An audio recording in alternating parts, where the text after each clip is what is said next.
Good afternoon. It's Wednesday, the 20th of May, 2020, just after 1 o'clock. Welcome to UK Column News. Your host today, Mike Robinson, myself, Brian Gerrish, and we're delighted to be joined by David Ellis. Now, we've got an exclusive for our viewers and listeners today. We're taking a really good look at what we call the British government of occupation and the deep state. And really, every man and woman in UK needs to understand what's really unfolding.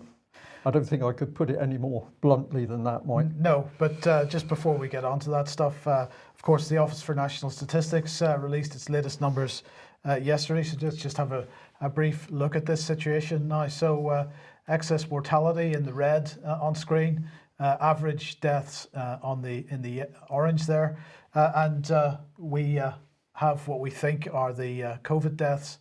And these are the deaths that are being attributed to COVID, if you believe what the government is saying. And therefore, the red shaded area at the moment represents the deaths that have resulted from lockdown. We've shown this each week that the ONS has pushed this out. It's a really important point. We have to keep pushing it home. This is much more likely to be the situation, though, if we believe what the Italian government has said, which is when they went looking at their statistics again. Afterwards, they had come up with a figure of 12.5% of the deaths attributed to COVID were, likely to be caused by COVID itself and not by some kind of underlying health issue. If this is the case, if we put those sort of numbers on the UK figures, this is what we get, and the red shaded area now represents lockdown deaths. Probably the reality is somewhere between these two positions, as we said before, but this has to be we have to keep ramming this home, Brian, because these deaths, excess mortality, largely due to lockdown. Yes, is the key point. And the country, of course, brought to its knees by the economic shutdown as a result of this. Absolutely. Now, of course, many people asking how long is lockdown going to continue for, or at least to some degree, social distancing. Let's leave it at that one. And Asda maybe gives us a clue, because this is from their newsroom, and they're now talking about virtual queuing. Now, of course, question on many people's lips is, if we have to be socially distanced and we have to be queuing outside the supermarket or a shop, what happens in the winter when it's pretty unpleasant weather? Well, Asda suggesting a solution here, which is they're describing as virtual queuing. So customers would log into their website, queue remotely. They'd be able to wait in their cars, therefore. And when they're ready to go into the store, they would be notified, I guess, and able to go in. So it's basically a way of booking your place in the queue. And they're saying, their chief executive, Roger Burnley, saying it's increasingly clear that COVID-19 is set to be a part of our lives for months to come. And so they're expecting long-term social distancing measures to be in place. And the other news that came out yesterday, of course, along the same kind of lines, was the fact that the University of Cambridge has decided that they are not going to be holding any physical classes in the 2020-21 academic year. It's all going to be virtual. The statement said the university is constantly adapting to changing advice as it emerges during this pandemic. Given that it's likely that social distancing will continue to be required, the university has decided there will be no face-to-face lectures during the next academic year. So, Brian, that's a pretty incredible situation where, retail but also academic institutions basically saying, we're not coming out of this lockdown to any degree in the near future. No, and I can say that yesterday I spoke to quite a lot of people in local authorities around the country. Most of them were working from home. They were saying how difficult it was. And when I asked, are you receiving information about when lockdown is going to be lifted? They're basically saying, well, they've said something about the 1st of July that we might hear something. So basically, we've got the whole of UK locked down on the basis of the government's manipulation of the COVID figures, economy destroyed, and we're not coming out of house arrest anytime soon. So it seems. Now, the other thing we mentioned on Monday was Chris Whitty, Chief Medical Officer, basically bringing out a new symptom. He said that from Monday, all individuals should self-isolate if they develop a new continuous cough or fever, or anosmia. And I was suggesting that this was bit cynical in an attempt to extend the pressure on people to identify and self-isolate and so on. And I was interested in the timing. Well, somebody very kindly sent me an email yesterday giving a suggestion as to the timing of this, because of course we are just coming into the hay fever season. And the question here from A. Vogel, who produced antihistamines, is can allergies cause you to lose your sense of taste and smell? And they're saying the loss of the sense of smell, otherwise known as anosmia, often comes about as a result of an allergy, and they're making the point that absolutely seasonal. And of course, if you have hay fever and you start losing your sense of smell and taste, the government making sure, through their behavioural advice, I'm sure, but they're making sure that you have this niggling doubt about whether it's actually the hay fever or whether you've got coronavirus. Yeah. Perhaps we could just bring in David Ellis very quickly. David, the whole country shut down, yet we've got other countries around the world that haven't had a lockdown at all. We've got plenty of American states that haven't had lockdowns. They've survived better than nations such as UK, which are still in this ridiculous lockdown. What's your view? My view is that Boris, well, don't call him Boris, call him his proper name, Alexander. Boris is his stage name. So Alexander, Gove and all the rest of the cabinet panicked for their political skins with the thought that they might see images of, or more images of NHS hospitals becoming overflowing, like the one in North London at the start of what was the policy change. And I think that what they've done is that they've took that political jiu-jitsu, saw the opportunity politically to go into this drastic policy phase. And the gambit really isn't save the NHS, because they couldn't give a monkeys about the NHS or the doctors, because we've got Matt Hancock saying that now isn't the time for the doctors or nurses to be talking about a pay rise. So the Tories don't really, they don't give a monkeys about the NHS. They want to sell it off. The gambit really is stay at home, save the Tory party. So that's really what the score is. It's save our political skins. And this is just the means to the end. And I think that the majority of doctors that I was speaking to at the start of this all framed it with their first reaction, which is normally the correct one. So these are coal-faced doctors, were saying, well, look, we get thousands of people die every year under flu conditions. And none of the Tory party gave a flying, and I'm afraid I'm going to have to swear, gave a flying rat's ass, because that's the language that these doctors were using, about those people dying previously. So they then said, well, what's different now? So that's the question. So I think, you join all this lot up, and it's not save the NHS, it's save the Tory party, stay at home, or stay alert, or whatever other tosh they want to come up with. And I think probably one of the key data points that you've just covered there is Cambridge saying that they're not going to hold university as normal. So, you can pretty much take it as read that life as we know it has ceased to exist. And the majority of the population have given their compliance to this. That's the problem. That is the problem, David. Well, just put this meme up, which was circulating on social media yesterday, immensely powerful, because of course it's showing lines of thousands, hundreds of thousands of people dying of everything from wars to famines to cancer, but it's only, surprisingly, deaths due to COVID-19 that suddenly get the red carpet of government attention.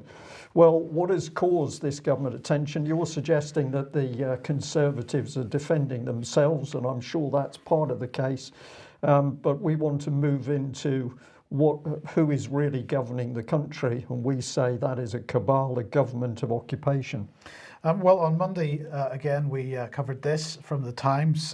This was a report which said that Tobias Ellwood, the chairman of the Defence Select Committee, was calling for Sir Mark Sedwill to give up his role as the head of the civil service and instead concentrate on managing the response to the coronavirus crisis. So here is Tobias Ellwood, and of course he's an MP. He famously gave mouth-to-mouth resuscitation and open heart massage to a wounded policeman during one of the terror attacks in Westminster. And of course, something that he couldn't do anymore because you're not allowed to do that sort of thing under the present guidelines. He formerly captain of the Royal Green Jackets. He served in Bosnia. Well, what I had forgotten about Brian, but was kindly reminded about last night, is of course he is also a reservist with 77 Brigade. So he is one of the people that General Sir Nick Carter was bragging about the other day on his during the COVID-19 live stream. One of the 20,000 reservists that 77 Brigade has on call. So my first question here for you both is, bearing in mind this man is the chairman of the Defence Select Committee, and the Defence Select Committee is supposed to provide oversight and hold to account the Ministry of Defence, hold to account the British Army, all the British Army brigades, whatever few are left. How can this man, David, do that, carry out that role of holding 77 Brigade to account if he's a reservist in 77 Brigade? Well, the question to ask is that a conflict of interests? Because surely to be independent and chair a committee, you would not then be actively and effectively in service within one of the other, I mean, he's wearing many hats, isn't he?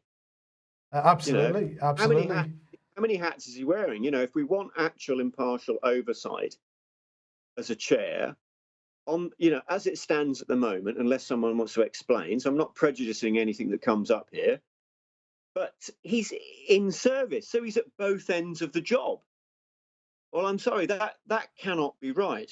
It just cannot be right. Now, I've met Tobias Ellwood many years ago when I was lobbying in Parliament with a British security contractor that wanted to build corvettes and frigates in Devonport to make use of to make use of the yard and the facilities there. And we were in the middle of discussing the concepts, and Alan Duncan came over and just annihilated the meeting, and that was the end of that. But I've got to say, I did have a good bit of a go here with Tobias Ellwood many years ago when he was a backbencher. He's subsequently been a minister, and obviously now he's chair of DEFCON. So all these other MPs, particularly the opposition, Wayne David and all the other Labour shadow ministers and co, and even the Lords need to get their fingers out here. This cannot be right. He's in service, in effect. Yeah, absolutely. So now, of course, the point of the Times article was that Tobias Ellwood was calling for Mark Sedwill to take a step back from some of his roles, because we were making the point about Sedwill's position as head of the National Security Council, as head of the Cabinet Office. He's also head of the Home Civil Service. And so he's in control of everything that we've got on screen at the moment. On the left-hand side, therefore, in control of all the security services, GCHQ, MI5, MI6, and now the new Joint Biosecurity Centre. And of course, through the Cabinet Office, in control of the Cabinet Office's Rapid Response Unit, which is the Cabinet Office's attempt to deal with so-called disinformation and misinformation, and also 77th Brigade, which is working with the Cabinet Office to do that. Previously we had made the point that he's also effectively in control of the Foreign Office's counter-disinformation and media development programme through Andy Price, and that was linked to the Integrity Initiative, if you remember that. So let's bring this up to date then, because of course Tobias Ellwood, as head of DEFCON, is supposed to hold Mark Sedwill to account for his activities, but Tobias Ellwood, as we say, is also working for 77th Brigade. So there's a bit of a roundabout going on there. Not quite sure how that works, but we should also just remind everybody, of course, that Chris Bell, who is in charge of the 77th Brigade, he is the head man, is linked to Integrity Initiative. He was on the Integrity Initiative lists. Another 77th Brigade person, Diane Allen, also linked to Integrity Initiative. So Diane Allen, former Royal Signals and currently Intelligence Corps Reserve. She's a Lieutenant Colonel. Interestingly enough, She's a lieutenant colonel. Tobias Ellwood is a lieutenant colonel. We're going to meet another lieutenant colonel in just a second. But Brigadier Chris Bell, he's the commander of 77 Brigade. His predecessor, Alistair Aiken, also appears on the list of Integrity Initiative personnel. So clearly, very close links between 77 Brigade and the Integrity Initiative. We've got asked questions about how this all works. We've now got active military people right in the heart of government. If this had taken place 30 years ago, we would have had panic amongst the political establishment, because they would have been shouting and screaming, there's a military coup underway. And what have we got here? We've now got the elements of some form of coup, where this has been brought right into the power base at the heart of government, and there's not a whisper from MPs. Right, and just before we introduce the third member of 77 Brigade that we want to talk about here, I'll just mention this, that Lithuania was pretty key to the 77 Brigade Integrity Initiative stuff. Lithuania, they considered to have expertise in dealing with Russia and malign influence and disinformation. And so 77 Brigade took advice from Lithuania on how to deal with this. And in fact, much of the Lithuanian techniques to dealing with so-called disinformation from Russia ended up in 77 Brigade. How are they applying it these days? That's the question. But let's meet the third member of 77 Brigade that we want to talk about here. And that is another Lieutenant Colonel. So Tobias Ellwood, a Lieutenant Colonel, Diane Allen, a Lieutenant Colonel, Rupert Burridge. He's an interesting character. He's an extremely interesting character, and I'm going to thank you for the people who gave us the heads up to this story, which we had missed. It was the Daily Mail. Here's the story. Officer at the heart of the Army's secret psychological warfare unit, pressured veteran who reported his security blunder. Now, this is a really extraordinary little story, because what happened is that Lieutenant Colonel Burridge from 77 Brigade dropped a dozen of his business cards in the street, and these included his office and mobile telephone number and email address, but a lot of other details of his contacts. They were picked up in Cottesmore, Rutland, by an Army veteran who passed them to Mr. Usher, a former soldier who runs the respected Facebook group Fill Your Boots. And what then took place is where it gets very interesting. So Mr. Usher contacted Lieutenant Colonel Burridge, which he was able to do because he had his business card, but the Colonel denied losing the cards and said it was a case of mistaken identity. He was pretty gruff, pretty blunt. He relented only when the email address and phone numbers were read out to him, but he then angrily said he was busy fixing COVID before abruptly ending the call. And what then took place is just remarkable, because Mr. Usher received a number of mysterious phone calls from military police officers demanding to know who found the cards. But when they were asked for an official case number, they refused to provide one. So the message out of this is we've got a very rude, arrogant, some people might say aggressive Lieutenant Colonel Burridge. And yet we've got military police who work to threaten and intimidate those who are outside their authority, because they had no jurisdiction at all. And they were trying to protect him. So why would this be? Now, we're going to ask people to jump back in time with us to the 22nd of April, when we'd had information about 77 Brigade.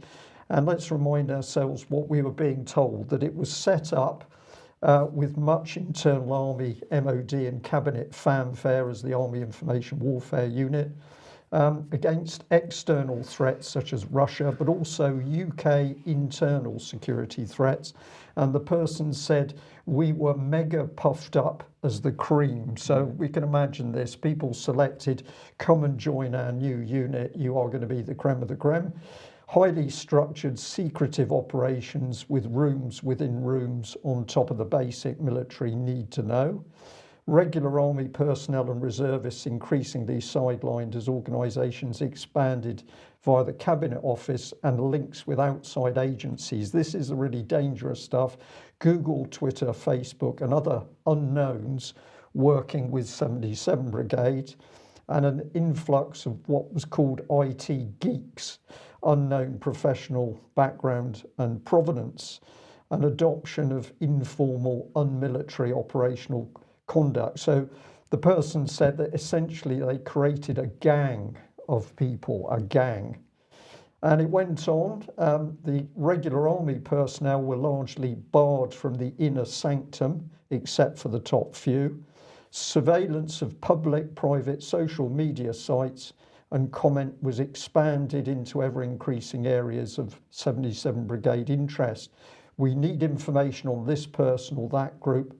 No information is given to the person in 77 Brigade. They're just told to get on with it, get spying. A breakdown of the professionalism. This is repeated several times. Laddish, geeky way. It's fun to spy on people. It's a bit of a laugh. We get a power kick from it. This is very dangerous. Increasing sense that under the fun layer, the organisation was sinister and becoming threatening to people. Now, when you see that statement and we think about Lieutenant Colonel Burridge, you dare question him, well, actually, you're offering to give his business cards back, and you get threatened by the military police. And any questioning of 77 Brigade role and ethics is described as a no-no. So we asked who regulates the spying activity of 77 Brigade, and I think you've just shown, Mike, that nobody regulates it because there is no regulation at all. There's a conflict of interest there, for There's sure. a conflict of interest.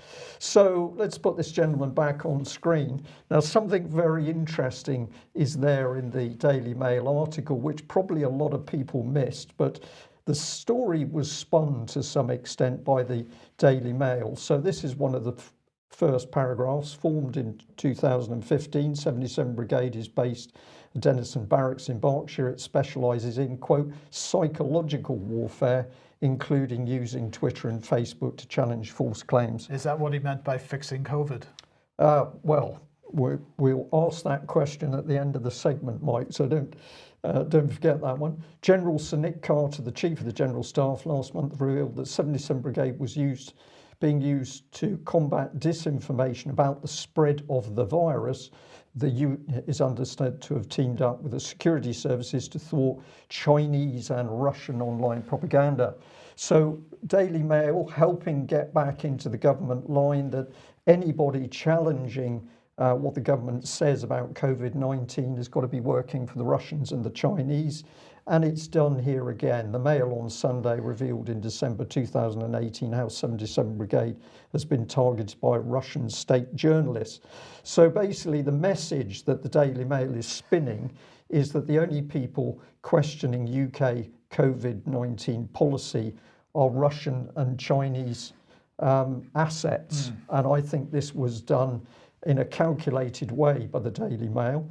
Now, before we bring David back in and just ask him what he thinks about this, this was part of the original statement in the article. Lieutenant Colonel Rupert Burridge, a commander in 77th Brigade, which is leading efforts to counter COVID-19 disinformation. This is nothing about the Russians and the Chinese. This is about anybody who is daring to challenge the government policy. David, we've got more on this, and I think you'll be staggered at what's to come, but this is immensely dangerous that we now have a significant brigade in the British Army turned on the British people to spy on them in order to support the government policy, the same government that is helping to run 77 Brigade in the first place. Yeah, absolutely. None of this can be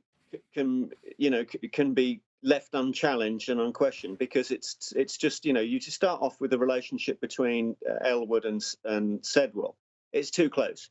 This man can't be calling for him to be going into a position because they're connected by service and officers. So what previously used to be a domain of the police, special branch and MI5 for domestic activity now seems to be that we've got, and this is the question, have we got, let's go do that again. Have we got a brigade of the British Army on active service looking at the domestic or dealing with the domestic population? I don't believe this is normal or has happened before. If someone wants to point me out to a precedent, I'd be very grateful. So I've got some very specific questions with this. So obviously, what you framed up here, although we've discussed, is actually sort of, you know, a lot of it's just coming into the fore. So, what are the costs of 77 Brigade? What's this costing? What are they actually doing? That needs to be properly articulated. Who really is the enemy, and what are they going to do to that enemy? So I've got to qualify that from two perspectives, both from ex-admirals, and that's Admiral Lord West and Admiral Chris Parry. How does this increase our fighting capability? So I'd like to know how it is. And secondly, I'm pretty certain that Ellwood can't evaluate this or give oversight because he's in an office doing this job. So that's you know, we've got a real serious problem here in Defence Committee, which I understand is run through the Cabinet Office. So that goes round in another loop, doesn't it? So you know, I'm pretty certain that Lord Owen, many years ago, then David Owen, shut down the internal spinning of the Soviet propaganda offices in London. So I want to know what's gone wrong since then, or what's gone right, if you want to look at it the other way. But how we've ended up with all this. Yeah. Because it just, seriously, it cannot be right. It isn't right, David. This effectively is a coup at the centre of the British government. Let's follow it through. Bring the guy back on screen. Here he is, Mr. Burridge, Lieutenant Colonel. And why do I think he's a Lieutenant Colonel? I'll explain that in a minute. But he's a man of mysterious professional pedigree. We've got him here as 77 Brigade Army officer. We've got him here as champion of women in the armed forces, speaking at the Warsaw Security Forum.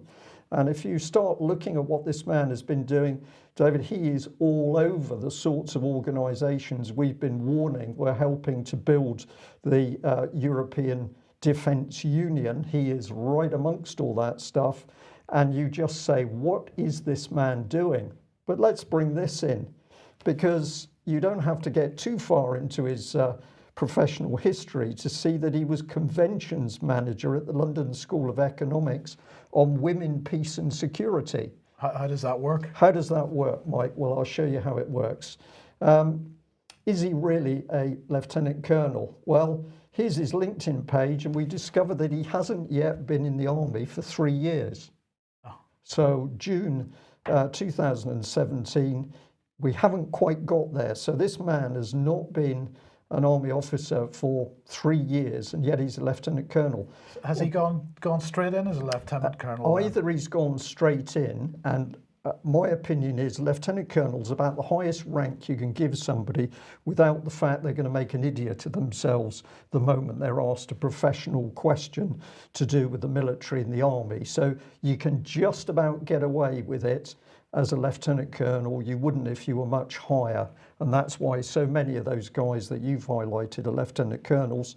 But here he is saying he's only been in for 3 years. So he's been parachuted out of the London School of Economics into this army unit to spy with his colleagues, presumably on the British public. And if you dare get near him, you're going to get threatened by the military police. This is the utter breakdown of democracy.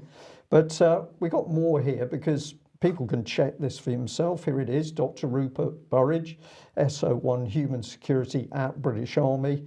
And if you have a look, what is he? He's a professional academic, University of Oxford, University of Cambridge, London School of Economics. So he appears to be a professional academic. He writes on military security, women and, quote, global peace. Not sure who he's working with to achieve global peace, but now he gets elevated to a lieutenant colonel.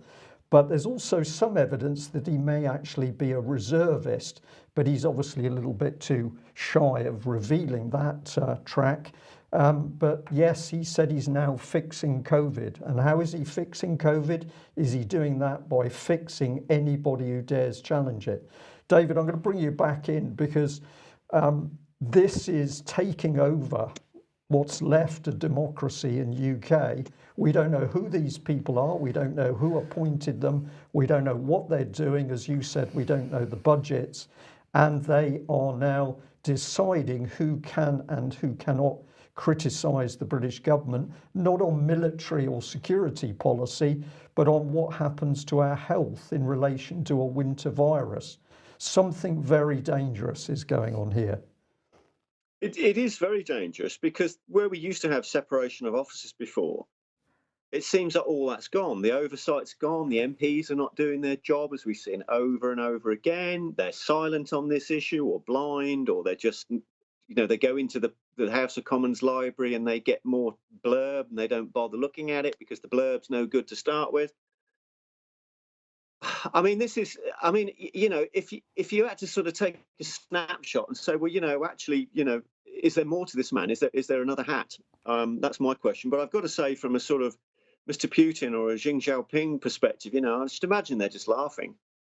I don't think that they would take any of this seriously, that there are any actual fighting threat to whatever these people are doing at all. It seems to be some internal domestic monitoring thing where he thinks he's going to fix COVID just because people are questioning it. What's he going to do? Fix Peter Hitchens as well, is he? It's just, these MPs have got to get their bloody fingers out and start chirping up and getting all this sort of getting to grips with this lot, because how on earth can we have British military running around doing this stuff on a domestic basis? It just cannot be right. That's not the British military's job. David, it's not right, and let's put in a bit more information for our viewers and listeners. Let's show 77 Brigade as it really sits in the British Army. We have to come to the British Army's 6th Division for hybrid warfare. This is the largest of the British Army's 3 divisions, so we can't actually put troops in the field, but we can create this huge spying organisation. We got the 1st Signal Brigade, we got 77 Brigade, we got the 1st Intelligence, we've got Surveillance and Reconnaissance Brigade, we've got the 7th Air Defence Brigade, we've got HQ 11th Signal and West Midlands Brigade, and we've got the Specialised Infantry Group. And here's some comment from a Lieutenant General Jones, who said the 6th Division focuses on cyber electronic warfare, intelligence, information operations and unconventional warfare through niche capabilities such as the specialised infantry battalions. So if you question the British government on the lies that it's pumped out over COVID-19 deaths, are you going to get a visit by the specialist infantry battalion? Well, we just don't know. But it goes on. The British Army describes 77th Brigade as an agent of change. Well, they've certainly done that, because we can't speak out now as a civilian in UK, a member of the public, in case we get a visit from the military police, using targeted information activity and outreach to contribute to the success of military objectives in support of commanders, and as a fundamental part of the Army's integrated action model. It currently comprises 5 groups: Information Activity Group, Task Group, Outreach Group, Support Group and Staff Corps. This is a massive octopus at the heart of British society, immensely dangerous. And now we bring in mysterious men like Rupert Burridge from London School of Economics to help run this. And if you dare challenge what this man is doing, you're going to get a visit from the military police. So I just noticed that when he was back in the London School of Economics, he's working in a department alongside this lady. Now, I'm not saying this lady's done anything wrong. I'm just interested in her political interests. So you see that she's a research officer in the Centre for Women, Peace and Security. So we can presume that she was sat alongside Rupert Burridge, because he's conventions manager for the Centre for Women, Peace and Security. But if you have a look at the sort of things she's tweeting out, she's talking about militarized thinking and why now is the time to challenge the current system of power and patriarchy, to revive the women, peace and security agenda and set a, quote, post-pandemic framework based on well-being, not political gain. Could it be that that's what Lieutenant Colonel Burridge believes in? And we just add that it doesn't take you long to find that what this lady is talking about is linked through to this of one of many organisations, the Co School of Global Affairs. And it says that their graduates understand the interconnected nature of world challenges with their focus on human dignity, their toolkit of strategic, analytic and relational skills and their portfolio of global experiences, they become the connective tissue among ideas, people and disciplines in government, NGOs and the private sector. So could it be that we've got these people working at the heart of British government to change our society and we're simply not being told? David, just a couple of words because we've got more stuff to cover. This is outrageous. It is outrageous because in essence what you're describing is a Soviet East German model of operating. And where we thought in Britain we got a functioning liberal democracy, this tells us that we've got severe problems that need dealing with. So this isn't fundamentally policy of the people. I don't believe anybody's voted for this or had it put to them in a manifesto. So it's not policy of the people via their MPs or of Parliament. So it's being drop shipped in from elsewhere. But we've got to bear one fundamental in mind now with this, and you've covered it many, many times on the column, and that's the government's fusion policy, which is literally to fuse the British police and the British military and the security services into one single point organisation. So a paramilitary security service. Then that's got to be where everybody's got to go. Alarm bells, everyone. This thing is coming towards us rapid during this COVID period. You need to get on your phone, get your Twitter out, get your pens out, and get onto your MP in a group, or if you can, or individually, and get this put across to your MP that you don't want it and it needs stopping. Now that's prescriptive. That's an instruction to your MP. Not an ask. This is tell your MP, I don't want this. And David, will add to that, of course, what these very ignorant and arrogant MPs don't understand is that the revolution always eats its young. So if they think they're going to live a privileged life clear of this dictatorship when it finally installs itself, they're very much mistaken. Okay, we've got to move on. If you like what the UK column does and you would like to support us, then please head over to ukcolumn.org/community. There are options to help us out there. And we'd just like to thank everybody that helped advertise our news today. There is no doubt that UK column is now under covert censorship by the British government and its agencies, and any help you can give to promulgate the information we're putting out is gratefully received. Now, the Counter-Terrorism and Sentencing Bill is being introduced to Parliament today. Well, it's pretty interesting what they're talking about here.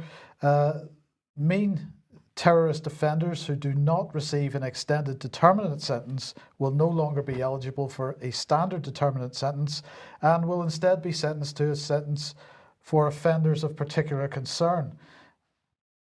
That makes sense, doesn't it? If you don't know what that means, it means that they will be subject to a minimum licence period of 12 months after being released from custody, even if they spend a full term in prison.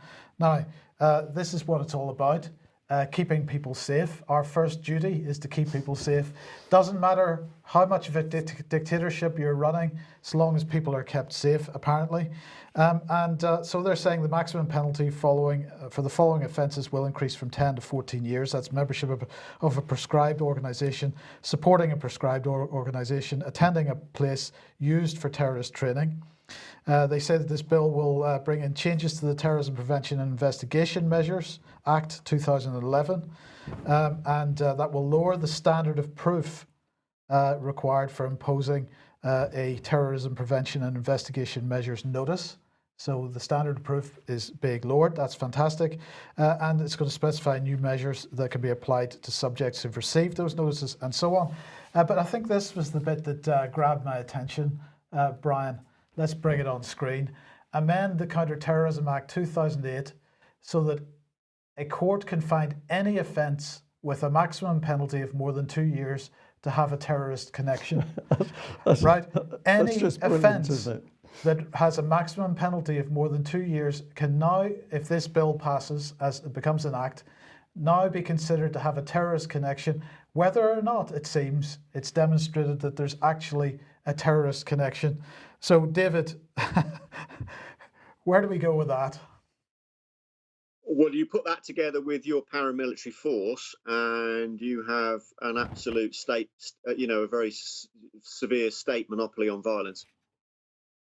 100%, 100%. So there's a whole lot more in that bill that we haven't got time to cover today, but we will in the coming days. We'll keep an eye on that.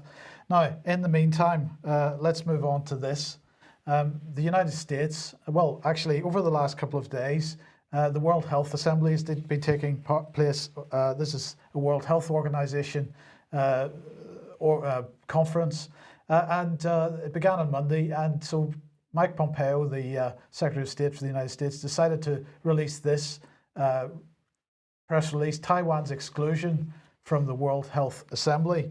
Now, he is criticizing the World Health Organization for what he described as bowing to Chinese pressure and not inviting Taiwan to attend the World Health Assembly. Now, Taiwan isn't recognized as a separate nation by the United Nations, and therefore they had to take some particular steps in order to invite Taiwan to the thing, which they didn't do. And so Pompeo having a go about this, he told the World Health Organization Director General that he had the legal power and precedent to include Taiwan this year, yet he says he instead chose not to invite Taiwan under pressure from the People's Republic of China. The Director General's lack of independence deprives the Assembly of Taiwan's renowned scientific expertise on pandemic disease and further damages the WHO's credibility and effectiveness at a time when the world needs it most. So that was on Monday. Then yesterday, Donald Trump publishes a letter, and this is giving the World Health Organization 30 days to commit to substantial changes in how it operates. It's 4 pages of anti-Chinese diatribe, basically accusing the Chinese of all kinds of stuff. He says the World Health Organization has repeatedly made claims about the coronavirus that were either grossly inaccurate or misleading, and he's blaming the Chinese for this. Well, the World Health Organization not very excited about this letter, but the pressure is all on the Chinese, so they're not terribly happy about it. This is what the permanent representative to the UN in Geneva said. China strongly protests and firmly opposes the behavior of the United States here. This was echoed by the Russians, who under a fair amount of pressure themselves, because despite the fact that Russiagate has been proven now to be completely false, the US State Department apparently still attempting to push forward with that narrative. This is Sergei Rybakov here, the Russian Deputy Foreign Minister, saying, as we can see, the United States has stepped up all-out pressure on China. If the United States really hopes to take advantage of the pandemic to harm China's and Russia's positions in the world, I hope its calculations are wrong. So this can't be overstated. China and Russia seeing this as a prelude to war, and they're starting to express this in the statements that they're making. They're deeply unhappy with the position the United States is taking at the moment. The question is, where does that leave the UK? The UK is in this position. Of course, we are still quite happy to work with the Chinese, apparently, with respect to 5G. And Imperial College has now entered into a joint venture with Huawei. It's so new they haven't put the text on the page yet. Imperial College Huawei Data Science Innovation Lab. This is a £5 million tie-up, which will see Huawei's indoor 5G equipment and an AI platform installed in their campus, in Imperial College's campus. So various projects going on between Imperial College and Huawei, but of course the UK government still refusing to remove the possibility of Huawei being involved in the 5G rollout in the UK. And of course, this is something that the Defence Committee in particular feels is absolutely the wrong approach. They want the Defence Committee absolutely echoing the US position on this. They want China removed from this whole thing. So that's going on. We should just mention, of course, that the US and the UK have just finished 2 weeks of trade negotiations, because we're going to have a new US-UK trade agreement in the not-too-distant future. Whether this Huawei thing is being rolled into that negotiation or not, I don't know, but certainly the US still considering imposing sanctions on the UK for the UK continuing to work with Huawei. So US really pushing pressure on China, but not just China, because this is going on as well. Iran now has 4 oil tankers in the Atlantic and another one coming out of the Mediterranean into the Atlantic in the next day or so, all heading over to Venezuela, full of oil. And the US basically saying that if they don't turn back, that they are going to take some action. They haven't made clear exactly what action they're going to take. It might involve seizing the ships. The Chinese and the Russians therefore accusing, and the Iranians accusing the US of piracy if they attempt to do this. And so this is all being ramped up at the same time that we're all in lockdown. And just finally on this one, we have to mention the F-35 because, of course, for a long time now we've been highlighting the fact that the Turkish situation is a problem. We've said what a Turkey here, but basically this is because the F-35's engines, the contract to maintain those was given to a Turkish company, but because Turkey had bought Russian S-400 missile defense systems, the US decided that Turkey could no longer be involved in the F-35 program. And so we asked quite a long time ago, where will the F-35 engines be maintained now? Can we have an answer, please, Defence HQ? We never got an answer from that. That was a couple of years ago. Well, there is more information coming out on this. F-35 faces parts problems after Turk's expulsion. So it's now finally hitting the news that according to the GAO in the United States, 15 key components of the F-35, once produced in Turkey, are not being produced at the needed production rate, that servicing isn't going on, that between August 2017 and July 2019, the number of parts delivered late increased from under 2,000 to more than 10,000.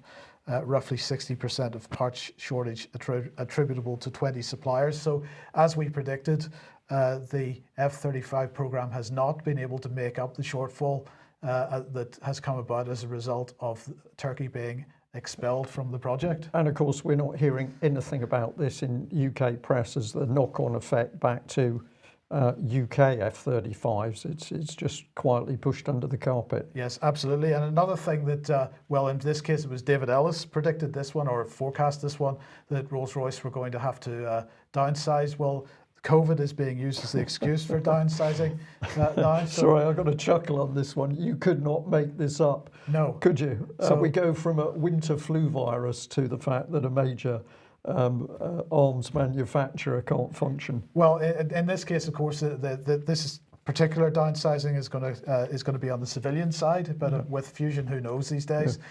So Rolls-Royce proposes major reorganisation to address medium-term impact of COVID-19, and they're saying they're expected to lose at least 9,000 jobs from their global workforce of 52,000. Many of those jobs, because this is in the civilian aviation sector, many of those jobs will be in the UK. So they're in negotiations with unions at the moment to decide where and when. And there's likely to be a cuts in plant and property. So actually factories closing completely. So this proposed reorganisation is going to save them apparently £1.3 billion. So let's have a look and see what Warren East, the CEO of Rolls-Royce, had to say. And I think this is the key point, David. This is not a crisis of their making, is what he's saying, but it's a crisis that they have to face and they have to deal with. What are your thoughts? All right, let's take it from the top then. So, yeah, this Rolls-Royce thing, I mean, they were doing preparatory work to divide their business into silos. So civilian aerospace, military, MOD, and the reactors. So all of the businesses are pretty much in self-contained packets. And if they wanted to sell them, it would be relatively easy to do it under that framework.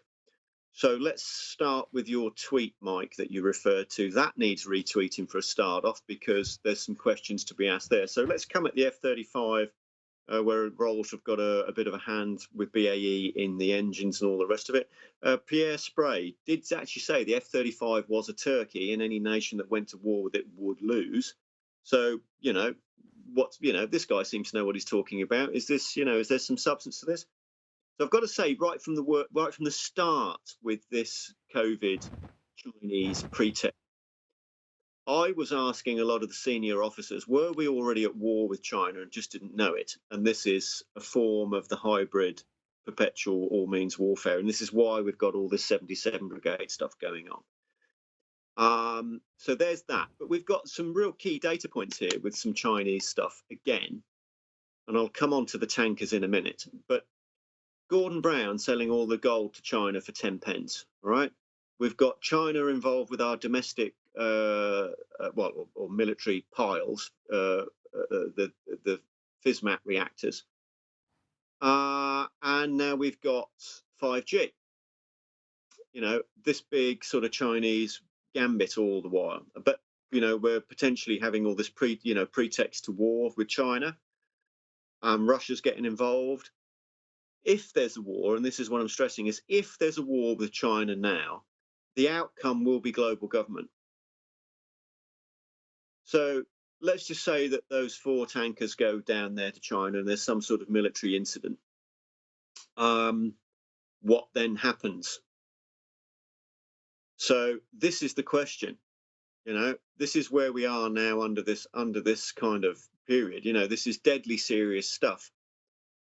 Really deadly serious stuff, and all we keep seeing is pretext to war over and over again with China. You know, they're not stupid. These people have practiced Sun Tzu for thousands of years. They're very good at it. They're much probably, you know, there's an argument somewhere that they could potentially be better at it than the West. So, you know, if Russia and China pally up and they make some sort of a stand on this issue, where that leaves Britain, Five Eyes, and, you know, the sort of relative West at that point, because, you know, are we heading to war? Is that what's really going on here? Well, we're locked down. We're just not being told it, because the modern all means hybrid warfare precludes the domestic population from knowing really what's the full SP. Yeah. David, I think that's the key bit of the summing up. All of this massive turbulent geopolitics going on whilst the UK population is simply under house arrest. And you've given our audience some good advice. Get writing to those MPs, get on to them, jolt them awake. That's essentially needed. But really the first step for the UK population is to be out of lockdown, because until we're out of lockdown, we can't deal with what, to me, I'll describe it as a coup. We are watching a government of occupation install itself. It's very much like a virus. That's the irony, isn't it? We've got a government of occupation installing itself by a quiet coup inside the power base of our democracy. And if it's not stopped, we can see where it's going by your change to the law there, Mike. I think we better end there. David, thank you very much for joining us. Good to see you again. We'll say to our audience, action conquers fear, so don't sit there being fearful. Get doing things, but the first objective is for the UK population to get their freedom back, where we can start dealing with these issues. We'll leave it there. Thanks for joining us. Bye-bye.